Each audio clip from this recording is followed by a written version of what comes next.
అస్సలాము అలైకుం. సహోదర మహాశయులారా, సహోదరిమణులారా, ఈరోజు మానవత్వం అనేది పూర్తిగా నశించిపోయేటువంటి పరిస్థితి కనిపిస్తుంది. మీరు చూసే ఉంటారు, మొన్న ఒకడు కుక్కర్లో తన భార్యను ముక్కలు ముక్కలుగా నరికి వండి మరి బొక్కలను సైతం, అంటే మానవ బొక్కలను సైతం అతడు ఎండబెట్టి పౌడర్ చేసినటువంటి పరిస్థితి. దాన్ని మరీ వీడియోలు చూపిస్తున్నటువంటి పరిస్థితి సోషల్ మీడియాలో. అదే కాకుండా ఆ తరువాత మరొకడు పరువు హత్య పేరుతో తన నానమ్మ కళ్ళల్లో ఆనందం చూడడం కోసం బండరాయితో మోది ఒక అమాయక ప్రాణాన్ని తీసినటువంటి పరిస్థితి. ఆ తర్వాత ఒక కసాయి కుమారుడు తనకు జన్మనిచ్చినటువంటి తల్లిని చంపేయడం, తండ్రిని చంపేయడం, ఇలా అనునిత్యం మన దేశంలో, మన తెలుగు రాష్ట్రాల్లో ప్రతిరోజు మహా కఠినమైనటువంటి ఒళ్ళు గగరుపొచ్చేటువంటి వార్తలు వింటున్నాము. ఆ తరువాత మృగాలు సైతం సిగ్గుపడేలా మగాళ్ళు అనిపించుకునే అటువంటి కొన్ని మానవ మృగాలు కూడా స్త్రీలపై, అమ్మాయిలపై, పసిపిల్లలపై లైంగిక దాడులు చేయడం అనేది ఘోరమైనటువంటి విషయం నేడు మనం చూస్తున్నాము. మరి ఇదంతా కూడా మహాభయంకరమైనటువంటి ఈ పరిస్థితి కనిపిస్తుంది. కానీ ప్రజల మనస్సుల్లో ఈ పనులు చేసేటువంటి వ్యక్తుల్లో భయం అనిపించడం లేదు. మీరు చూశారు కదా, ఆ నిందితుణ్ణి పోలీస్ స్టేషన్లో తీసుకొచ్చిన తర్వాత కూడా అతనిలో ఏమాత్రం పశ్చాత్తాపం లేదు. అయ్యో, మరి నా పిల్లలు అనాథలైపోయారే, వాళ్ళ పరిస్థితి ఏంటి అన్న కనికరం కూడా హృదయంలో రావడం లేదంటే ఎంతగా దిగజారిపోతుంది మానవ సమాజం, మానవత్వం ఎంతగా నశించిపోతుంది మనకు అర్థమవుతుంది. అందుకే కవి అంటున్నాడు కదా, మాయమైపోతున్నాడమ్మా మనిషన్నవాడు, మచ్చుకైన కానరాడు మానవత్వం ఉన్నవాడు. ఇది పరిస్థితి నేడు. అసలు దీనికి అంతటికి కారణం ఏంటంటే, శిక్షల పట్ల తను చేస్తున్న నేరం ఏదైతే ఉందో, ఆ నేరానికి లభించబోయే పర్యావసనం ఏదైతుందో, ఆ నేరానికి కలిగే దుస్థితి ఏదైతే, ఆ నేరం చేసినట్లయితే వచ్చే పర్యావసనం ఏదైతుందో దాని పట్ల భయం లేకపోవడం. ఈ నేరాలు, ఘోరాలు అందుకే జరుగుతున్నాయి. మీరు అరబ్ దేశాల్లో చూడండి, మరి ముఖ్యంగా సౌదీ అరబ్లో చూడండి, అక్కడ ఇలాంటి నేరాలు జరగవు. ఎందుకు? అక్కడ కఠినమైన చట్టాలు ఉన్నాయి. ఒక వ్యక్తి నేరము చేసే వ్యక్తిని నేరము చేసినట్లయితే ఆ నేరము రుజువైన తరువాత ప్రజల సమక్షంలో అతన్ని వెంటనే కనుక శిక్షించినట్లయితే అలాంటి నేరం మళ్ళీ జరగదు, అలాంటి ఘోరం మళ్ళీ జరగదు. మానవత్వం నశించిపోయేటువంటి ఈ దుస్థితి అనేది మనకు కనిపించదు. కాబట్టి ఒకటి గుర్తుంచుకోవాలి అందరూ కూడా, ప్రతి మనిషి మనస్సులో ఏదో ఒక పాపం చేయాలని అతని మనస్సు అతన్ని ప్రేరేపిస్తుంది. అతడు నివసిస్తున్న, అతడు ఉంటున్నటువంటి వాతావరణం.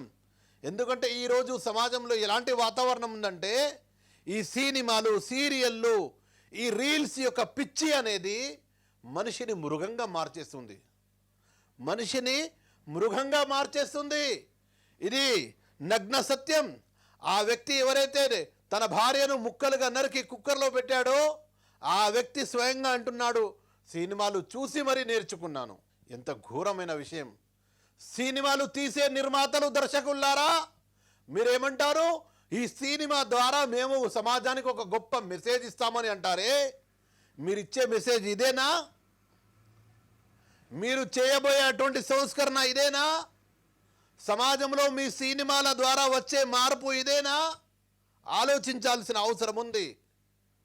కాబట్టి సమాజానికి నష్టం కలిగించే అటువంటి ప్రయత్నాలు ఎవరు చేసినా దాని పర్యావసనం చవి చూడాల్సిందే. ఇక్కడ తప్పించుకునే ప్రయత్నాలు అందరూ కూడా చేస్తారు. కానీ సర్వలోకాన్ని, సర్వ మానవులను సృష్టించిన సృష్టికర్త అల్లాహ్ ఒక మహాభయంకరమైనటువంటి తీర్పు దినాన్ని, లెక్కల గడియను ఉంచాడు. ఆ లెక్కల గడియ రోజు అందరి లెక్కలు కూడా తీసుకోవడం జరుగుతుంది. ఆ రోజు మహాభయంకరంగా ఉంటుంది.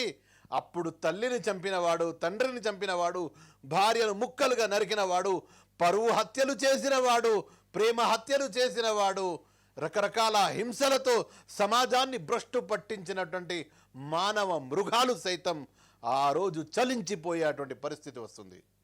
ఆ భయంకరమైన రోజు గురించి ప్రపంచంలో సర్వ మానవాళికి తెలియజేసినటువంటి అద్భుతమైనటువంటి ఆధ్యాత్మిక గ్రంథం ఖురాన్ ఆ పరలోక భీభత్సాన్ని, ఆ ప్రళయం రోజు అపరాధులు ఎవరైతే ఉన్నారో, నేరస్తులు ఎవరైతే ఉన్నారో, ఇక్కడ రకరకాల వారు ప్రయత్నాలు చేసి తము చేసిన నేరాల నుంచి తప్పించుకున్నారే, ఆ రోజు, ఆ ప్రళయం రోజు, అంటే ఆ లెక్కల గడియ రోజు వారు తప్పించుకోలేరని ఈ ఖురాన్ స్పష్టంగా తెలియజేస్తుంది.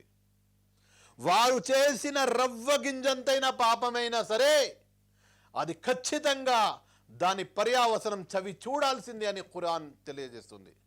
కాబట్టి మానవ మృగాలుగా వ్యవహరిస్తున్న వారు ఎవరైతే ఉన్నారో వారు గుణపాఠం తెచ్చుకోవాలి.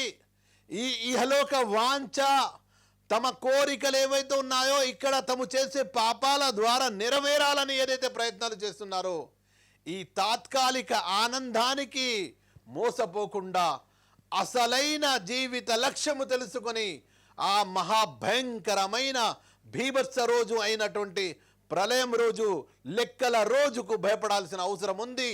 ఆ రోజు లెక్కల గడియ రోజు ఎవరి లెక్కలైతే తేలికగా ఉంటాయో, ఎవరి లెక్కలైతే త్వరగా తీసుకోబడతాయో, ఎవరి కర్మల పత్రమైతే సత్కార్యాలతో, మంచి ప్రవర్తనతో, ఉత్తమ నడవడికలతో నిండి ఉంటుందో అలాంటి వారు సాఫల్యం చెందుతారు.